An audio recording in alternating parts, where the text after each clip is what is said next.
Welcome to LeaderIQ, where we share the stories of leaders in brand and retail so you can learn what led them to find success in their careers while giving you an intimate look at how they made foundational decisions along the way.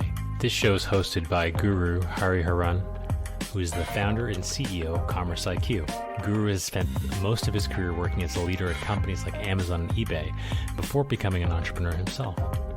This podcast is brought to you by CommerceIQ, a company which Guru started in 2019 that has become the e-commerce operating system for brands like Logitech, Johnson & Johnson, Kellogg's, Mars, Duracell, and many more.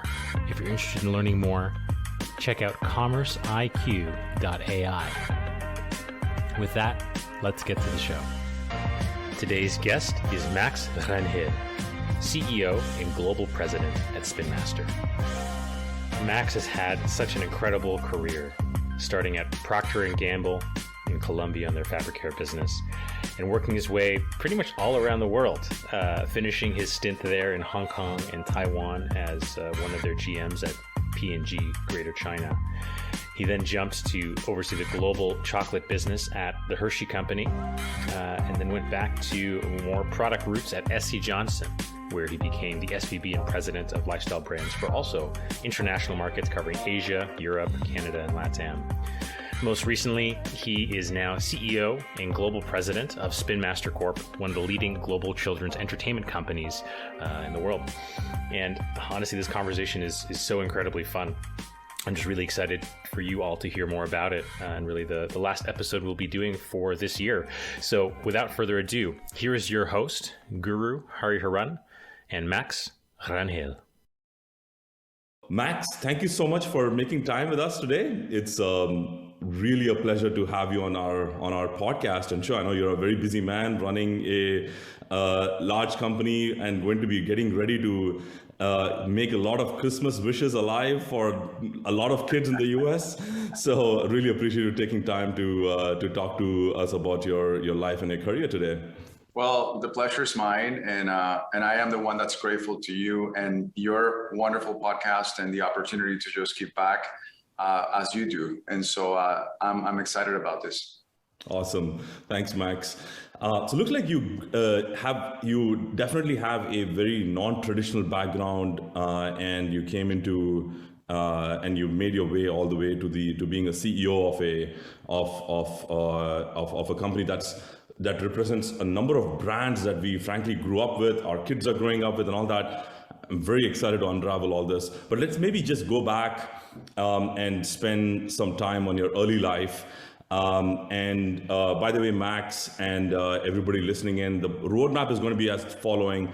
We'll spend like a third of the time spending time about your values that you picked up in your early life, and then we'll go to your career, and then finally go to some general questions around your personal life and things like that. So that's going to be the roadmap for today. I do want to start with the early life. What was it like growing up in Lima? It's very interesting. Growing up in Lima was really exhilarating, emerging market, and B, also dangerous, right? So there was a lot of issues socially in the country. Obviously, there's everything else that I would not be able to understand back then that my parents had to face. Anything from hyperinflation to obviously, urbanization, to obviously the growth spurts. And then honestly, the lack of resources, right? And so, but at the end of the day, it was one of those things where I was too young to truly understand. And I had the absolute luck to, in my career, go back to my country as an adult and a professional, and was able to really understand where did I come from. And one of the reasons we left is because there was a lot of terrorism in the country. And so, it's so sad, but when you are leaving that and you're a child and your parents make decisions for you as a child, and you can then go back and understand why they did it, there's a special set of values that come from that. And so growing up in Lima was, I was too young to really understand my surroundings.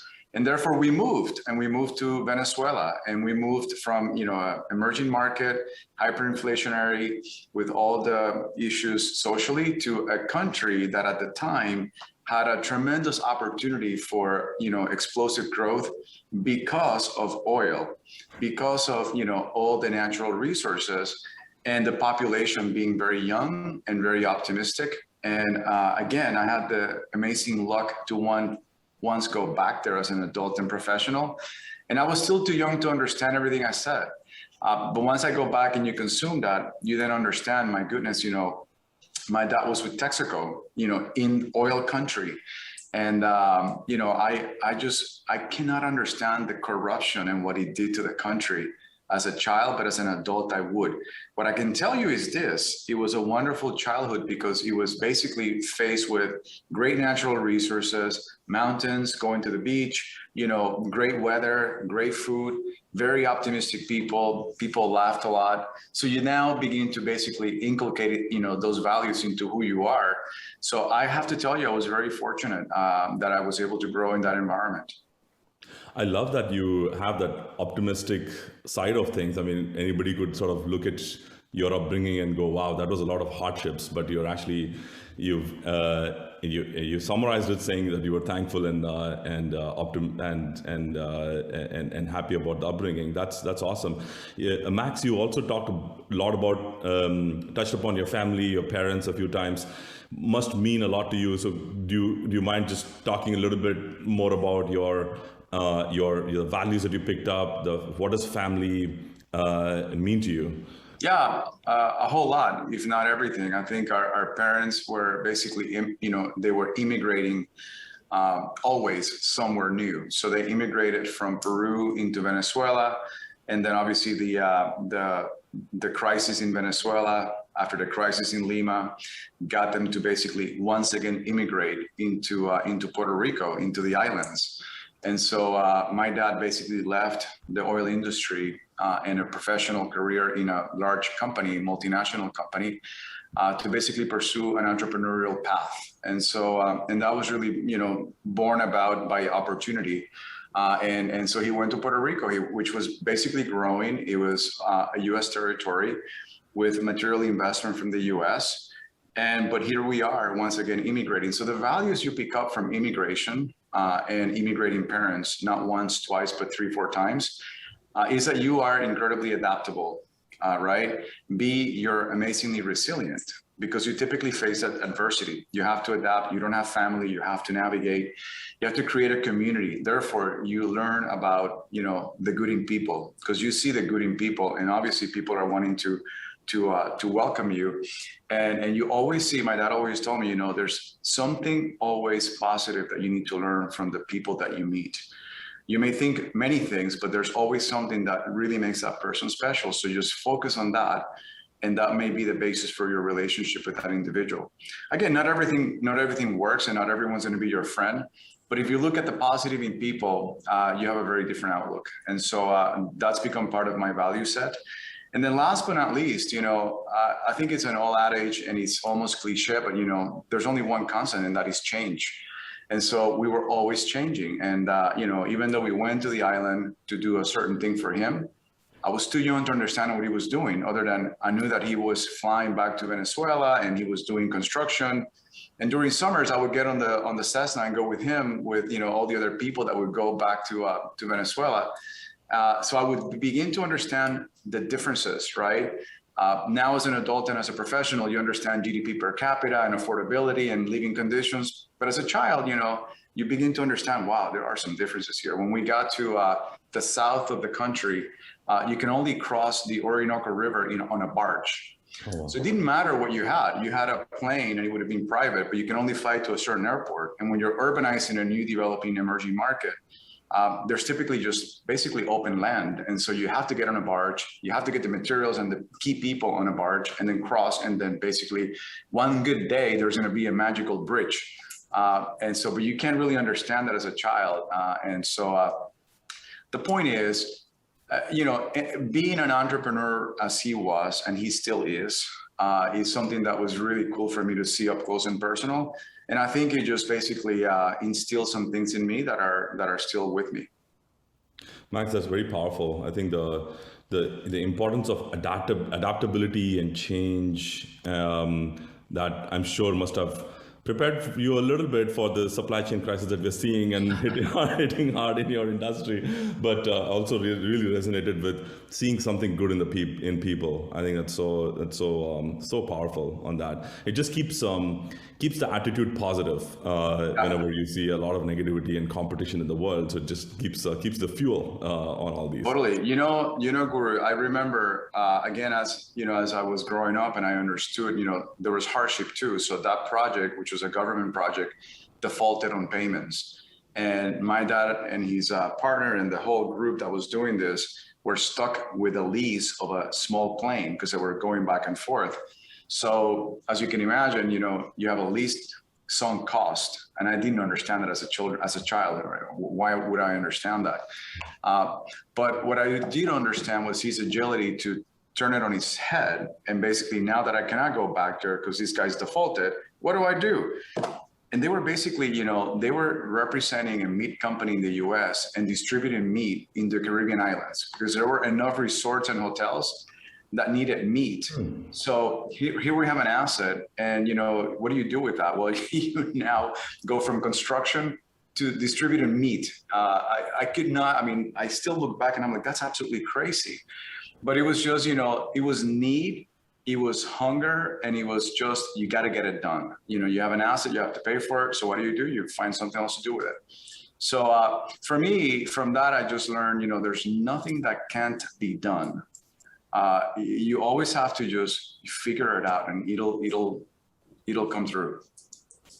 That's crazy. That's entrepreneurship and hustle on steroids. That's awesome. That's Max, also, what does that mean in terms of now that to your current family life? How's your approach at the moment with the upbringing that you've had? And I'm sure your family right now is thankfully not going through so many quote unquote hardships, but again, they're not seeing the lessons, the hardships, and it could be positive and negative in that it's you're not potentially learning from some of those hardships that one goes through. Can you talk to us about your current approach to your family?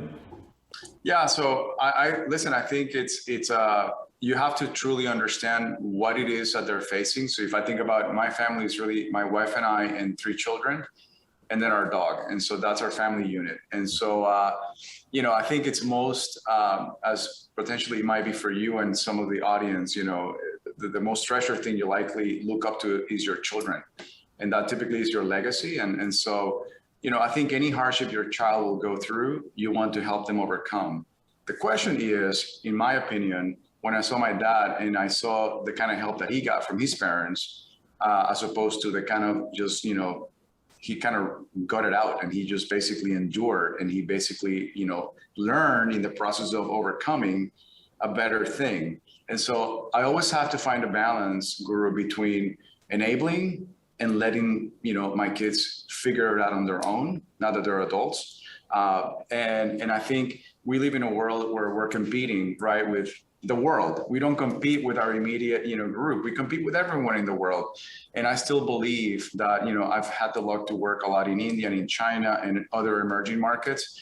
And the ingenuity that comes from need is so pronounced that, kids grow up in a bit more of a, if you will, I would say protected or privileged way.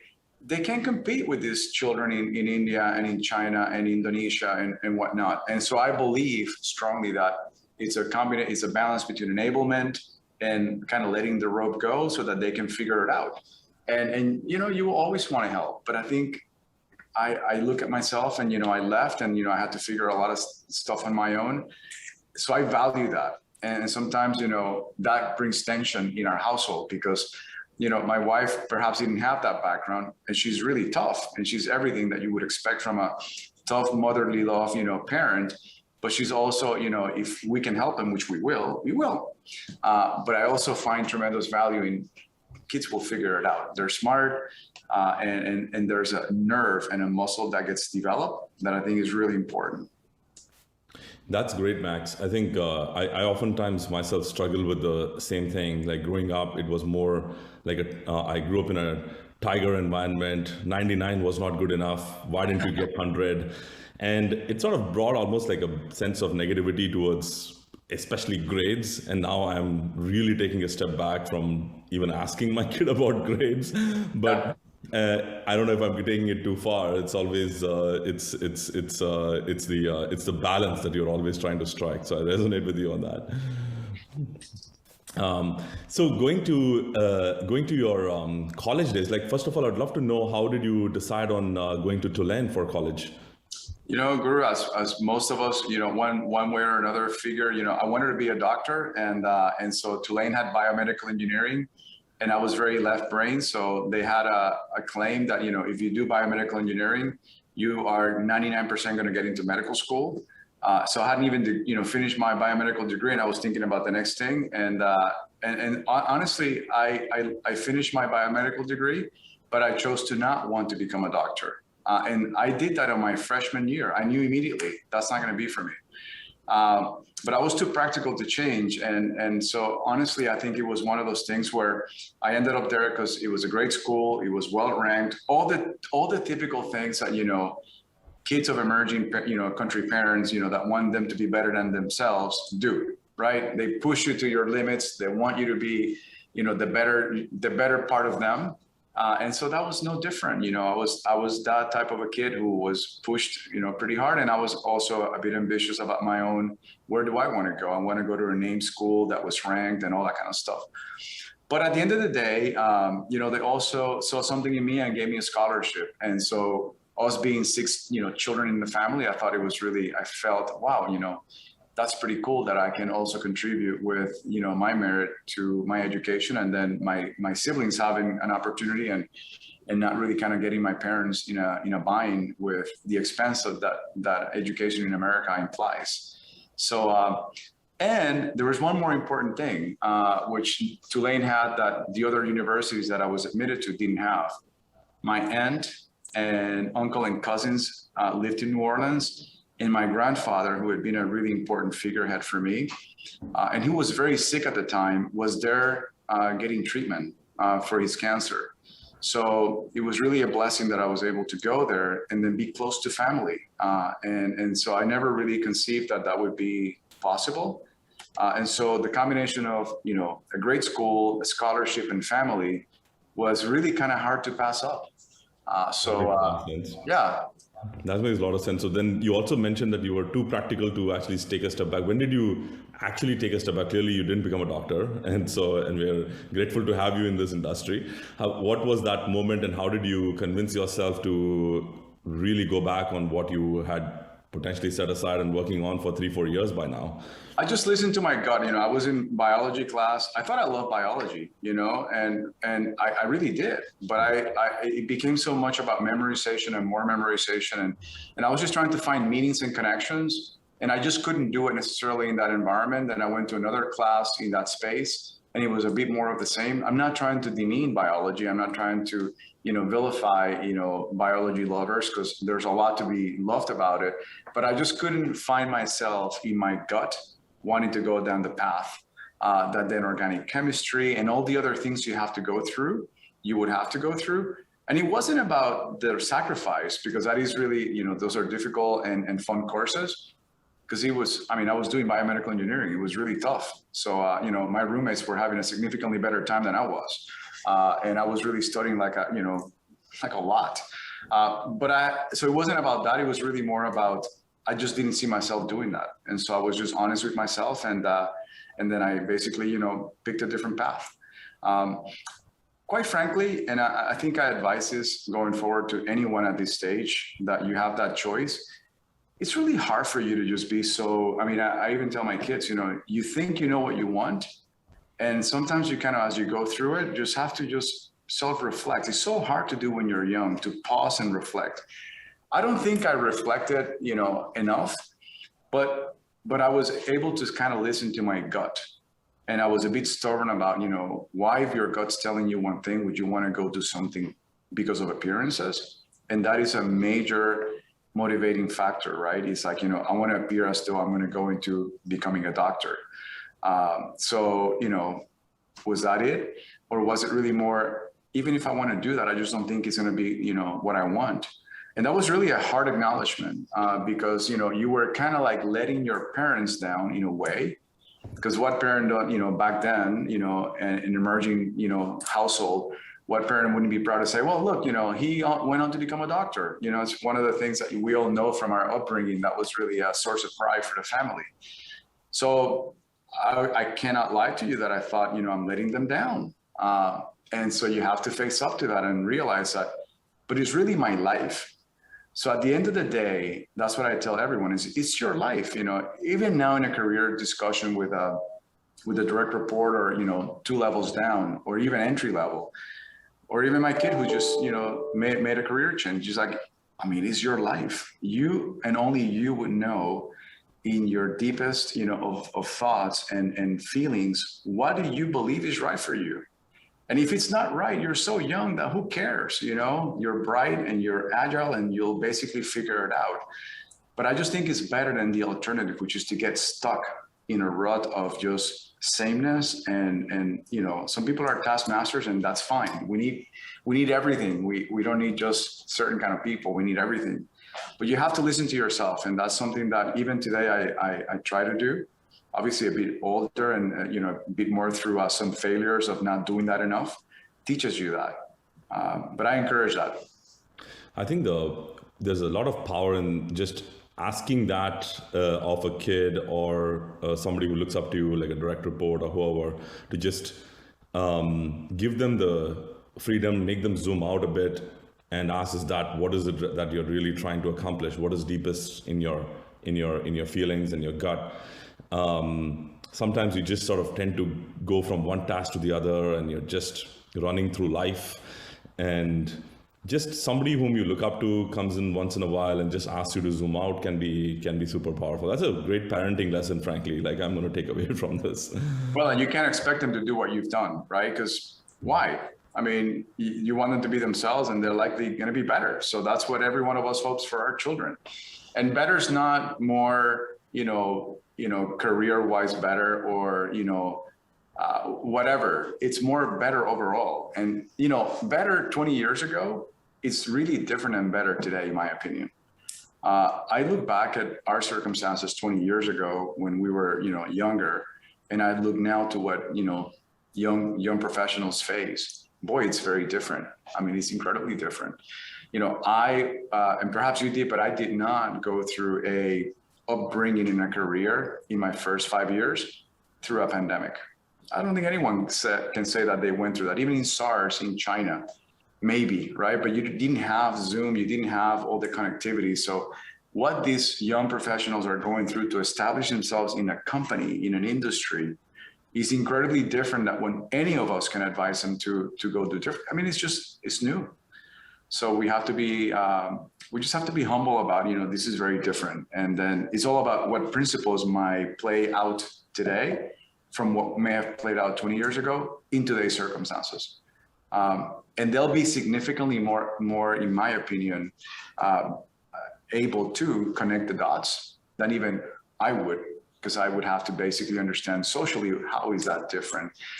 Technically, how is that different? And I'm not going to pretend to do that. I think it's a lot more easier to also connect the dots, and you also, like the kids, at least my child is growing up in a world where you can look up anything at any time by just opening up your phone. And that's not where we grew up. And I had to go to a library if I had to pick up something and read about a topic and all that. I think the information being so available is changing the way that the next generation is growing up so much that I fundamentally believe, Max, that just the value of just curiosity and ability to pick up and wanting to read and the ability to pick up and learn new things is probably the biggest thing that would be very valuable for our kids in the upcoming years. Because look, knowledge is everywhere, and it's not about how much you know. It's about, do you have the ability and the curiosity to pick new things up? I agree, Guru, and I might want to challenge one thing, see if you agree. I think you're so right. Information's at your fingertips, and we have access to it. And everyone's creating content by the second. So you'll have an explanation, whether you want to believe it or not, that's different, but it will be there. I believe because the world changes so much that the other piece that I would encourage, the audience and young professionals to do, which you and I had to do most likely, was to develop instincts, gut, and imagination. Because when you have everything, you can't imagine. Sometimes you have to make a decision, not knowing, to your point, but you can always envision and imagine that it would be great, or it could be this, or it could be that. And that led you to do things in a way and create, right? Because you didn't have the information. So you had to sort of imagine it and then go build it. And in doing that, because of the absence of data, you had to develop your gut and your intuition. So I really worry about that. We're becoming too data dependent, which is great, by the way. And that intuition and that, if you will, boldness that comes from not knowing, but wanting to bet, or just having that gut that tells you move in this direction, sometimes may get lost. And I think that's still, I believe, is a huge component of when I see people who I see it and admire what they've done something cool. And in fact, even some young entrepreneurs, we have a venture fund. And so as you look for great minds, great ideas, great technologies, you still look at these folks, and a lot of them are just, going on what they believe, and their conviction and their courage of their conviction is beyond data that's in front of them. So I think I just wanted to counter the point on data with, you got to develop your gut and intuition.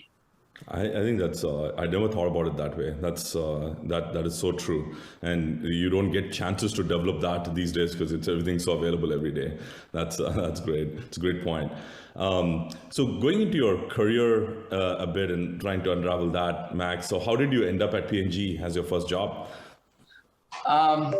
Really, a little bit of luck. And because I would admit that, but I was the last interviewee at my school career, counselor office for this job in P&G, and I thought, what is P&G? I had no idea. And then I looked them up, and I looked them up through a brochure. There's at that point no digital way to find out, at least not for me. And so I thought the brands truly attracted me. The brochure had all the brands some of which I had seen. And then the second thing that attracted me was the fact that these guys were basically telling you, you come here and you get trained and you become this amazing executive over time. And we want to hire people for life. So there's like, can you imagine that thought now, that you would join a company for life? I mean, that would be the most bizarre thing you could ever offer as an employee value proposition. You don't see that many times anymore. But I felt, wow, that's really cool. And and I went into manufacturing. I didn't even go into like a commercial field. So I basically went to a place that was surrounded by young engineers, and I was a young engineer helping production facilities basically produce something.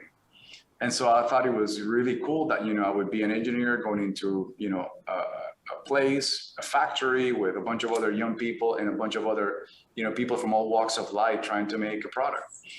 And so I joined P&G, and it was really a terrific experience. It was amazing. I went to the coffee manufacturing site for Folgers Coffee, believe it or not. So Folgers Coffee was my first professional experience in the US at P&G. And where was that? In New Orleans. So I got to stay in a town that I really loved. It gave me an opportunity to go back to do my MBA as well at Tulane. So that was really helpful too. And I learned a lot, and from that experience, you look forward to, what do you get out of the first experience? You don't really know. You just got a job. You went to college. Now you're supposed to get a job. And between the different choices I had, I felt that this was all about, when I met the people I did, there was an energy and an enthusiasm and just a rush of like, it was just pure adrenaline. I want to do this. And it's all about listening to your gut, because my competing offers were more akin to the field of my study. And I would always ask a question, what would it take someone to really grow in the company? And it was always, well, you have to be a PhD, because, in a medical devices, company or in a biotech environment, you do have to be a PhD. And I actually respected that. But I once again knew, because I had just finished my thesis and working with, with academics, that I wasn't going to go back to get my PhD. So I'm like, well, why would I go to this incredible named company in San Francisco? Can you imagine San Francisco, big name company? What can be more cool than that? But the fact that I had to become a PhD was an impediment to my own intuition of, I'm not going to do that. So instead, I went to a coffee plant with a biomedical engineering degree, the most counterintuitive thing, just because I felt a rush of energy and I wanted to do it. And the rest is history. And I was so happy. I mean, I learned so much. I was basically working with, programmable logic controllers, making cans go in different directions, eliminating, manual processes with automation. So doing a bunch of stuff that was really, value added. I didn't understand that reduced the cost of the item. No one ever told me that. I never really understood that would actually would get rid of a lot of people too, which was really tough to figure out. I'm like, oh my God, I'm getting rid of all these people. That's inhuman, but I understand, maybe they get rid of, who knows, right? So you learn so much in that environment. Then you become a team manager of all those people. So you have to now basically manage people almost as old as your parents. So you have to learn how to deal with people and respect people and get the most out of people. And that was the beginning of my career, is trying to get the most out of people that were basically able to teach you, a lesson or two about life. And if you understood and had the EQ and the respect to do that, then your life would be that much better, because they ultimately had to follow you. And I didn't understand 30% of the things they said, Guru, because the slang and the accent, and I grew up in an environment where I did not speak English every day, was so different that, I was still, in this transition linguistically and then slang. And I'm like, my goodness, I have to truly step up and come to grips with this. So Max, I think I'm seeing a common thread of you following your intuition, and it's been working out for you, which is actually a really, really refreshing lesson. It's not about just creating an Excel sheet with 2 columns and figuring out which has the bigger score and going with it, but really asking from the heart what feels right. Looks like you've been following that in your career, at least so far that we have unraveled, which is great. Just maybe before I go into sort of unraveling P&G a little bit more, I want to actually take a bit of a deviation and dig into what you talked about, the EQ element. Typically, when you're an engineer, you've been trained to just break down problems, IQ, that's how you go, that's how you do stuff. And you talk about here, even fresh out of college, you're talking about EQ. As a leader, where do you stop leading from the brain and start leading from the heart?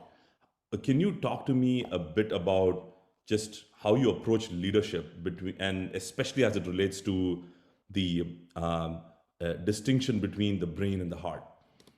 Yeah, it really comes down to, you have to tailor it. It's situational. Not every person is the same. Not every function is the same.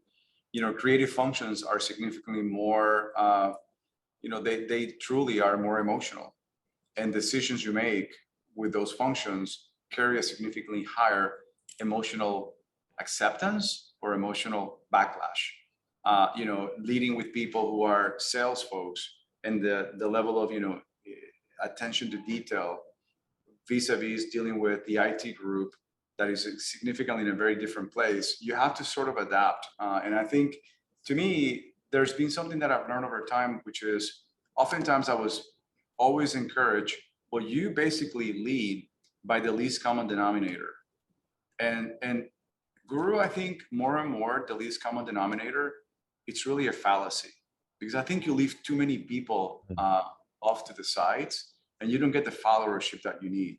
What it does basically require, therefore, is that if you have a multifunctional group and you have a very diverse group, that you take into account the differences, and that you are able to listen well here It's not what they say, it's really what it is. It's not what, there's a great thing that I've learned, which is when you say something, it's not what you said, it's really what they heard.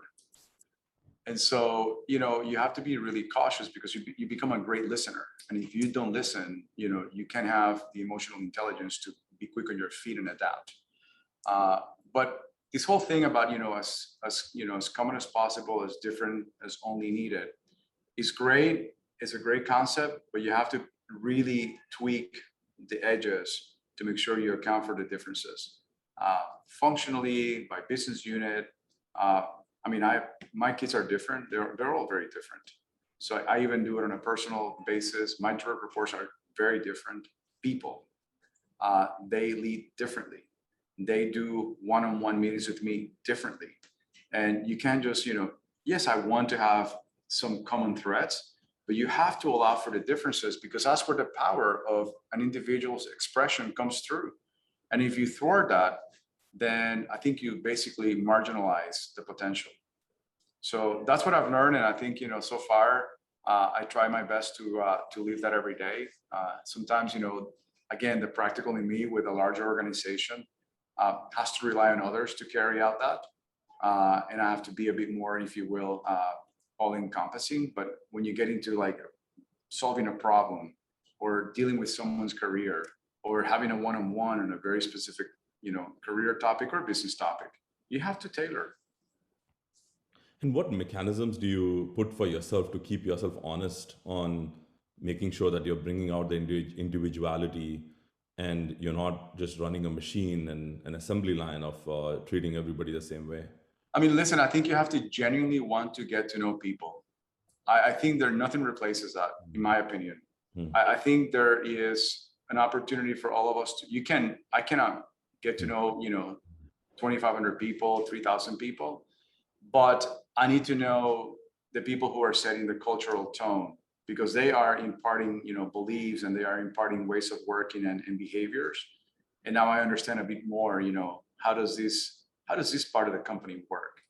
And you start from your leader down as deep as you can go. And then oftentimes, what I like to do is, and it's worked for me so far. And I'll just offer that as a tip and who knows where it will go with you guys. But I always believe that reverse mentoring is more powerful than you mentoring. So reverse mentoring is just having the opportunity to offer someone that's young and earlier in their career in the organization, tell you about what they go through, what they're facing, what makes them happy, what are the challenges, and or if it's a topic, whether it's basically diversity. I learned diversity one way. I've been part of affinity groups and I've led, in college, at P&G, at SC Johnson, everywhere. I've always been involved in this area. I love this area. I'm on a board now for this area as well. But how much this has changed in the last few years. And I basically ask young people or my kids to teach me about, from their perspective, what do all these changes mean for them? Because their world they live in today is very different than what I grew up in. And so I have to understand that, and only reverse mentoring can help me with that. But you know what? Just like I tell anyone, in a mentorship relationship, you get as much as you put into it because you're the one that is seeking that. It's the same thing, you have to put into it and you have to listen. And then once you're told something, you better do something with it. You can't just take it as, well, thank you for the tip or thank you for the knowledge. Now there's an expectation intrinsically that now that I've told you that, this particular matter is really important. And when you talk to the audience, keep in mind that, when you say things like what you just did, that really comes across really not well, then now you really have to take that advice and act on it. Because if not, honestly, that is the biggest backlash risk that you have. But it makes you better. So that's what you try to do. That's great, Max. I almost, after hearing you talk, it almost feels like I need to term this particular episode as LeaderIQ, not LeaderIQ. Thanks for sharing that. Now, I want to go back to your career. Now, you ended up becoming a GM of Taiwan, and you talked about how you started from a Folgers factory. What was that journey, and what did P&G see in you in a way that you became a GM of a country? Well, so Procter had a phenomenal, and still does, I'm sure, phenomenal training for people who want to become a general manager. And there are a lot of steps that you have to, and skills and results you have to show in order to qualify for that. And at that point, there was a top 20 list of candidates who would be placed. And so once you go through all the trials and tribulations and qualifications, you end up going there. And so honestly, listen, Corey, if I've learned one thing is, there are enough bright people who thought that I could go do a good job. And so I felt that once again, the only thing I had to basically decide for myself is like, when I get there and I go with my wife, because I cannot do, what I did without her, did it feel right in the gut for both her and I? And if it did, great. And if it didn't, we always would basically be very honest. And I have to tell you, they asked me, we want you to go to Taiwan. And I said, great. There's only one thing I want to ask. I'm sure you guys have thought about my qualifications, so I'm not gonna question that.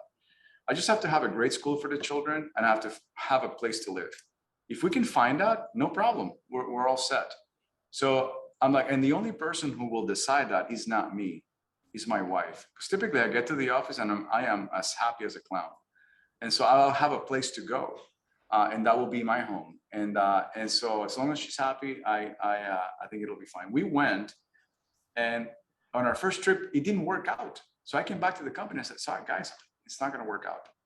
Why is it not going to work out? Well, the American school doesn't have spots for the children, and we couldn't find a place that would suit our needs. So that's it. So, it was one of those times I thought I would be like completely like put in the back burner. So, okay, well, this guy's being picky. But you know what? I think I learned from my wife. You just have to just speak up. At that point, you've done so much for this company. All you can do is speak up. They have many other people who can go do it, and may not have children who need to go to the American school, or who are less picky than perhaps we are. But it worked out, Guru. And so we went again, and they figured a spot in the school, and it all worked out well. But what I think the company saw in me was someone who basically, I had basically had assignments in Colombia, in Venezuela. So I operated here, but I penetrated. Because here's the thing, in emerging markets, you don't have all the data that we're now enjoying with your wonderful company. And I am so excited about the stuff we're doing. Let me not digress, but that was a PSA for working with you, because I think we're finding so much. But then, I had basically in Colombia not had all the data, in Venezuela not had all the data. So now I have to go to Taiwan, and then I have to get into a space where not all the data would be there, and I needed to penetrate. It was a young organization. It was a turnaround situation. So they knew that I was very competitive, and I would just get in and just try to make it better.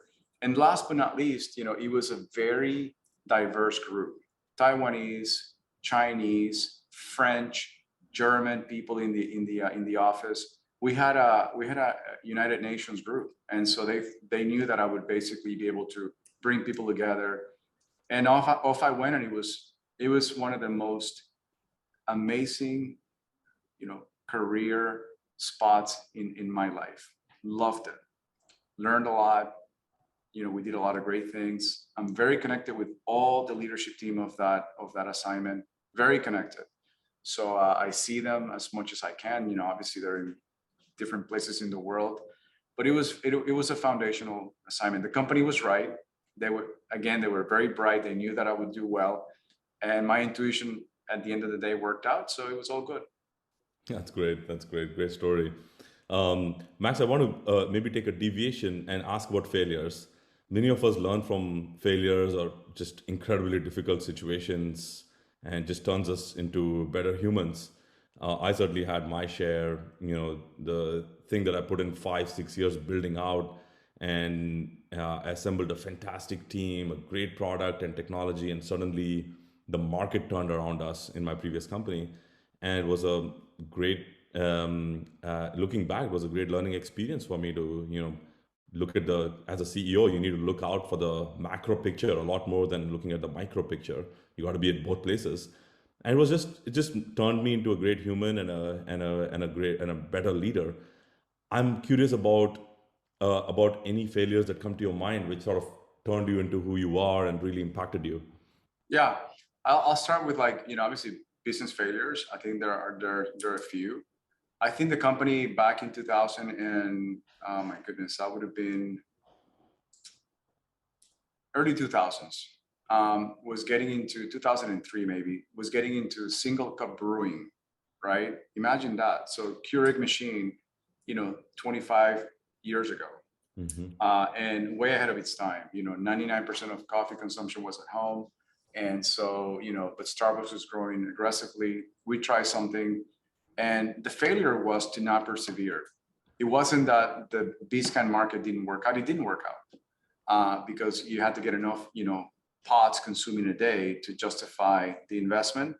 And for a consumer to justify that they were buying a single cup brewer, they had to use it and replace something that basically cost 3 cents a cup, which is basically a can of coffee done through an automatic drip machine that gave you 10, 12 cups of coffee. We all know the story of those machines way back when.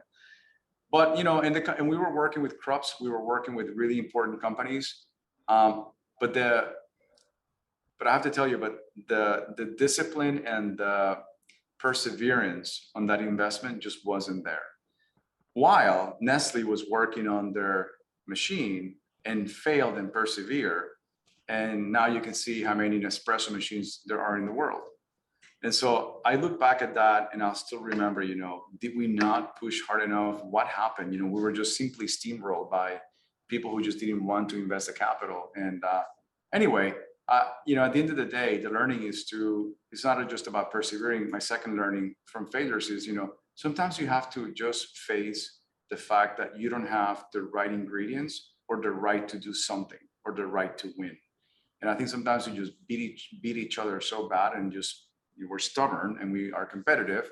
But it's not just about the will or the market being there. It's also about the capability that you have to invest and build in your groups. So that's to me something that I've learned from failures. We tried something, we thought we could do it, and in the end, we just didn't have the people that had the experience nor the intuition in the category, and we failed. And so, but that's not on the people that tried. That's on the company for not recognizing that and putting the resources and capabilities. So on the people side, is basically to not tell someone that they're not ready. And when people tell you, I need to move to my next assignment, why? Well, it's been 2 years. It's like, but if you wait another year, you would have seen this project that you are in the middle of, cooking, executed.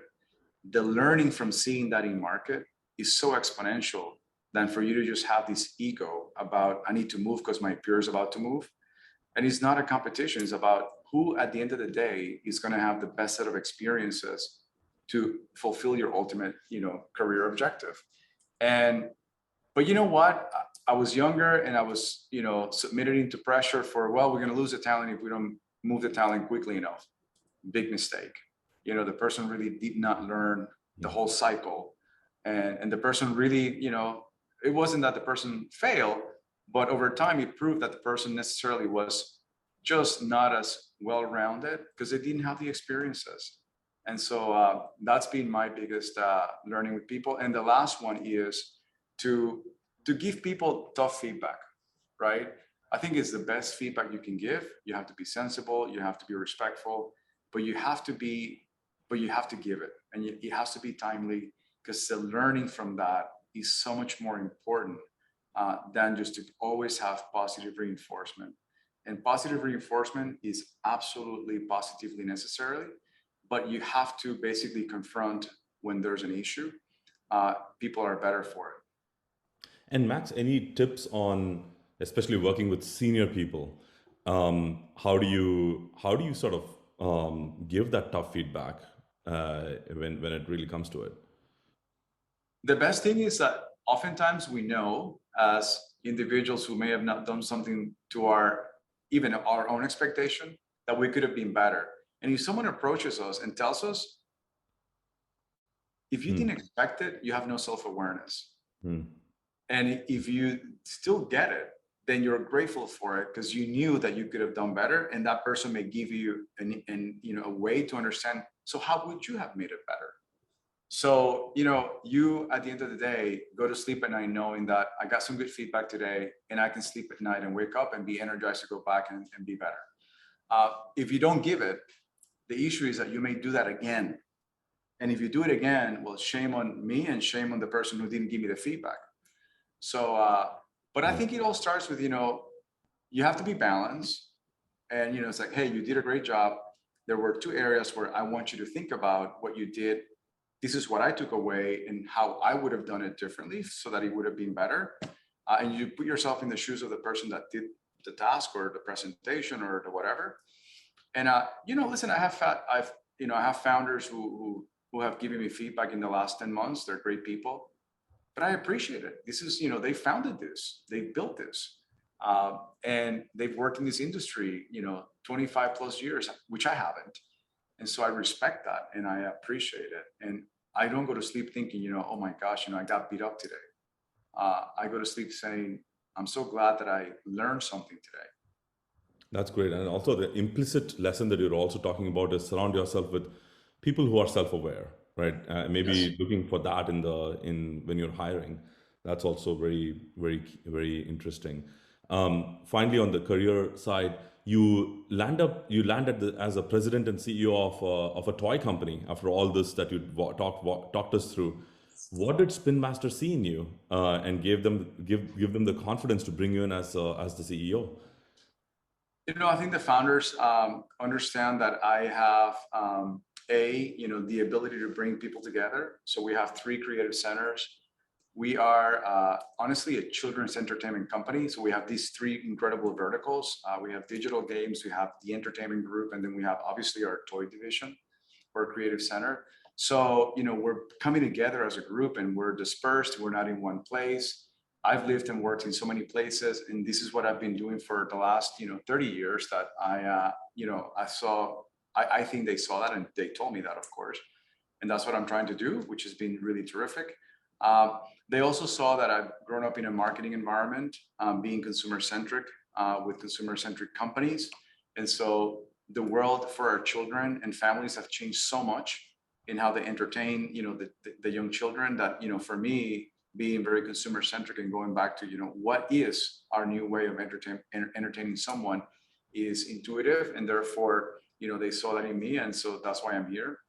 And then last, everything we've talked about, I love to learn. I'm very inquisitive, I'm curious, and I'm impatient to do well by doing good. So, this is an industry where that intrinsic reward of seeing a child happy or seeing a child develop is so emotional. The return on what you do so that happens is infinite. I mean, I've been in stores recently where, I was able to see children looking at the shelf at items that we had created. And I'm like, and I could see a parent that couldn't afford it. I wouldn't bother for them, because why not? I could do it. And so their little faces just lit up in a way that, there's no better reward for me as what I do than to see people happy and to see children happy. Well, who doesn't want that? That's amazing. That's great. Very jealous of the job that you have when you put it that way. So some rapid fire questions, Max. The supply chain phenomena that we're seeing, is it a 1-year problem, 3-year problem, or a 10-year, a decade-old problem that we are sitting on top of? I think we're in it for another, 6 to 12 months, but I think it's getting better, but it's not going to just go away overnight. Got it. What are your predictions for e-commerce and retail in the next 1 decade? It's the way, right? I think behaviors have shifted materially. I happen to have the luck to live in China. And so I've been down this path before. I mean, China was very e-commerce, social commerce driven. And so I saw that, way back, meaning 2016, 17. And today that's the only way. I mean, there's no wallet. There's no physical wallet in China. I don't know if when you go to China with your friends, they don't have a wallet. They take their phone for anything, a banana, a yogurt, anything. It's basically digitally done. So I think we're seeing that more and more in the Western world. And so that's the future. No one anymore stops going to basically get educated about their choice. So the path to purchase, as we know, it is no longer seeing something that basically gave me awareness, that motivated me, and then I went to the store and then I bought it. I mean, typically I'm just browsing, I'm digitally, living my life, and I'm hit, and I just go and basically browse. And so life has changed for, and I think it's going to continue to change. AI is going to have a material, in my opinion, impact on how we as consumers get rewarded and engaged by brands or franchises or whatever. And so I think that's happening. It's going to happen more aggressively. So, and then I think at the end of the day, transparency is going to be a big driver, because I think, there's so much now, as you well said, known, but I think the industries are now beginning to get more serious about how transparency and data and privacy are treated. That I think is all in our best interest, and is protecting the user and the companies for that matter. So I'm excited about that, but there's so much more to be done. So I think there's a bright future ahead for e-commerce for sure. That's great. So e-commerce, AI, and transparency. I love that. And one final question: what's one thing that's left on your quote unquote bucket list, either personally or professionally, to accomplish as the world is opening up now? I still owe my wife a trip to Greece. So so it starts with these are first, world-class problems. So I still am, we've tried to go there so many times, and we have to get there. Honestly, I want to see my parents more and more. They're basically my aging parents, our opportunities are less and less. So any opportunity I have, I'm going to try to make sure I do. And just, take more time for myself. So I do enjoy to be out in physical environments and cycle or hike or whatever. So job's demanding. So I just have to make sure I find more time to do that in places that I love. So there's so much I have to see in the world. I've been lucky, incredibly lucky, but there's so much more I haven't seen. So I'm super excited about that. That's awesome. Max, President and CEO of Spin Master, and just a great human. Thanks for being on the show. Really appreciate it. Thank you. And thanks for your partnership. If you enjoyed listening to this episode, it would mean so much to us if you could take a moment to share this show on LinkedIn. To learn more how Guru and his team can help optimize and grow your e-commerce business on Amazon and other retailers, visit commerceiq.ai. Thanks for listening.